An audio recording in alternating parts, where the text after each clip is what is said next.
เออตอนนี้พ่อยายหนูเปิดอาดหลานเราแล้วสูแล้วไปแล้วสูบ่ต้องไล่แล้วบัดนี้ เออ เราสิหนีกับสีดาเล่าสมอเรามากับสีดาเล่าย่ามเราเป็นกับอยากให้เราหนีย่ามเราหนีผันว่าเราหนีโอ้ยเถ่าพี่ปอบโอ้ยสูกับจักเสียวอีหยังเนาะสูเป็นสู้เอาใจยากคักเออน้ำท่วมเราเฮ็ดบ่ถือใจผันดาเล่าบัดที่นี่สงครามเราเฮ็ดถือใจผันส้มเล่าบ่อยากให้เราหนีสมอบัดนี้พอถ้าเราหนีบัดนี้ก็เราอยู่สภาพแล้วโอ้ยเจ้าสิหนีไปใส่หนีปัญหาบ่บัดโอ้ยสุกยากตายแต่น้ำคนละเคืองนั่นล่ะแต่กูก็บ่ได้ใส่ดอกน้ำคนละเคืองกูบ่ได้ใส่น้ำพ่อบาทดอกกูบ่ญาติสูดอกคนละเคืองนั่นโอ้ยคนละเคืองเฟส2ก็สิได้บ่เพิ่นว่าโอ้ยอย่าไปขึ้นยากปานนั้น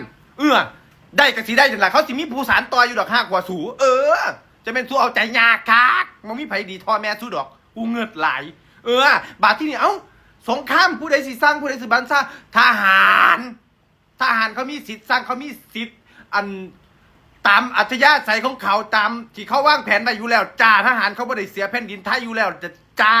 เพราะว่านายกตอนเล่าพอท่านยุบสภาเราก็บอกเลยให้ทหารเต็มที่มาที่นี่เราแห่งสีสบายเจ้าบัดนี้จักจะเป็นสู้เอาใจยากเนาะปูเงิดไหลย่ามเราอยู่สุกอะไรเขาหนีย่ามเราสิหนีสู้บอลบ่อยากให้เขาหนีสมบอกกลัวกูสิใส่หัวดิโอ้ยเก็บเอาใจยากคักเสียงในหัวกูสั่นดอกว่างั้นเราเห็นบ่ถึกใจพันดาเล่าตั้งสั้นตั้งซี่หนีเถาะงั้นเราหนีพันว่าคือหนีปัญหาพันว่าอีกแล้วโอ้ยจักสิเอาจังใดเนาะสูเนาะจะเป็นสุเป็นตะสร้างกักโอ้ยจะเป็นเอาใจบ่ถึกกักนั่นล่ะกูว่าสูนั่นล่ะบ่ดีนั่นบ่แม่นเล่าบ่ดีดอก